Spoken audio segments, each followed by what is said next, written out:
Remember when Matthew McConaughey said he'd settled down when he found the right girl and then Camila Alves showed up? I do. It was 2006. Cars was one of the biggest films of the year. Ka-chow! LC drove her BMW from Laguna to the Hollywood Hills. BSB broke their 3-year hiatus with Never Gone, and 23-year-old model Camila Alves and 37-year-old actor Matthew McConaughey met at the club. Specifically Hyde Nightclub, which is the most 2006 place you could meet anybody, really. Matthew said, "She showed up and she moved right to left in front of my eyes across that club.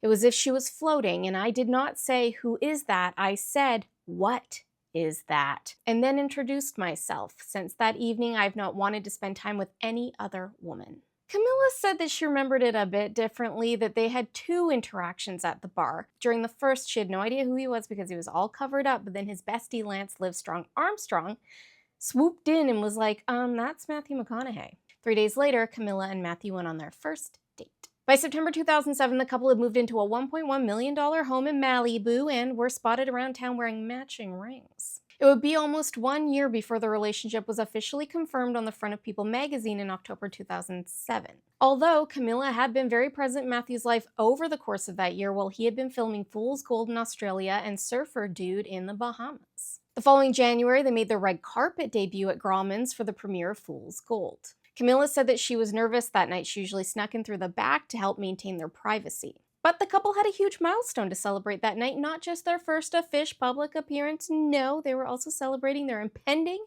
fetal collaboration.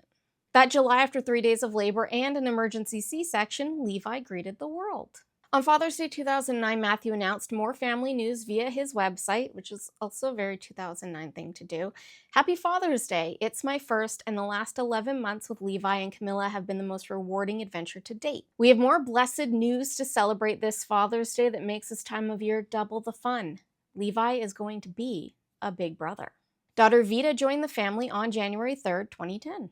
Then on December 25th, 2011, after making her way through multiple boxes, Camila finally made her way to a ring-sized box, and Matthew got down on one knee with the rose-cut Kathy Waterman ring. He said, after a bit, she conceded, thankfully.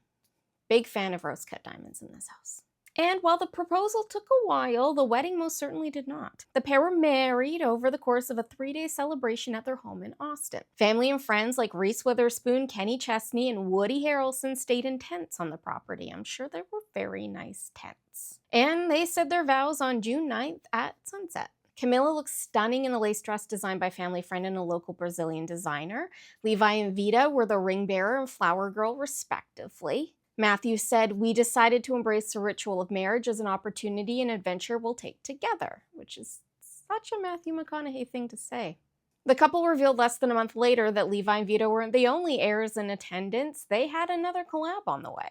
On December 28th, they welcomed Livingston to the fam just days before Vita's 3rd birthday. Matthew took home his first Academy Award on March 2nd, 2014 for his role in Dallas Buyers Club. He thanked his family, saying, "To my wife Camila and my kids Levi, Vita, and Mr. Stone, the courage and significance you give me every day when I go out the door is unparalleled.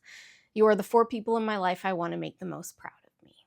Then that November, the fam showed up to support him during his Hollywood Walk of Fame induction. I feel like I have to do a history video on the Hollywood Walk of Fame because every time I mention it, people act like you just buy your way into it, and you don't. It's not the Oscars. The following summer, on August 4th, 2015, the family celebrated Camila's induction into the American Walk of Citizenship.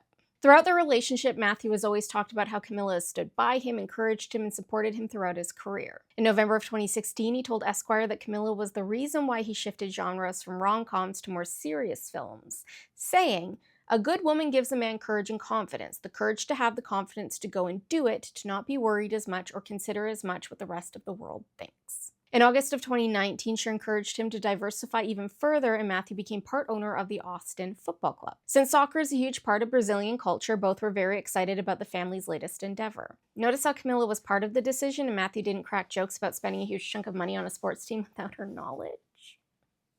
Anyway.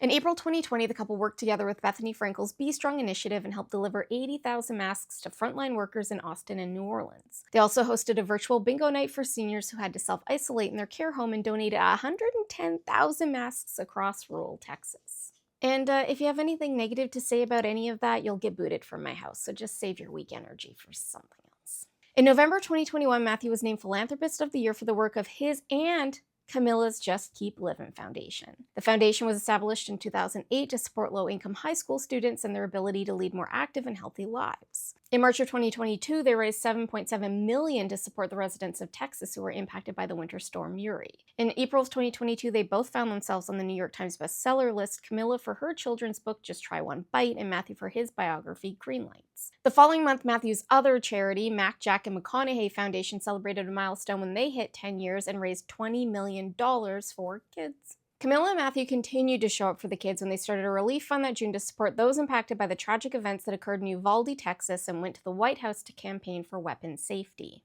In June of 2023, the couple celebrated their 11th wedding anniversary, where Matthew called Camila out for forgetting the date. She later countered, saying, "Don't let him fool you, someone warned him of the date." The following month, they announced the Just Keep Livin' Foundation's newest initiative, the Green Lights Grant Initiative, which would help school districts obtain federal grant money for schools to help create safer environments for their students. And then in August, they launched a tequila brand because are you even a celebrity if you don't have your own brand of libations?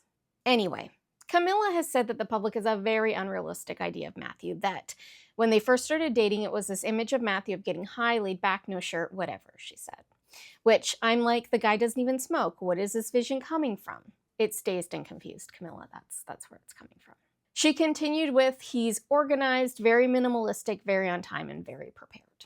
You know when Carrie goes to Hollywood in Sex and the City's Escape from New York episode and meets Matthew, who is playing himself, and he's like super intense? I honestly have always imagined him to be kind of like that, especially with some of the quotes that I've read, but also like very generous person. I hope you liked this one. If you did, please consider saving and sharing it with your friends. It does help spread the good word. And don't forget to follow me on the gram and the tube, just in case. We also still have stickers and pins and bookmarks if you want to proudly display your indoctrination. Good day. May the cult be with you, and just keep living.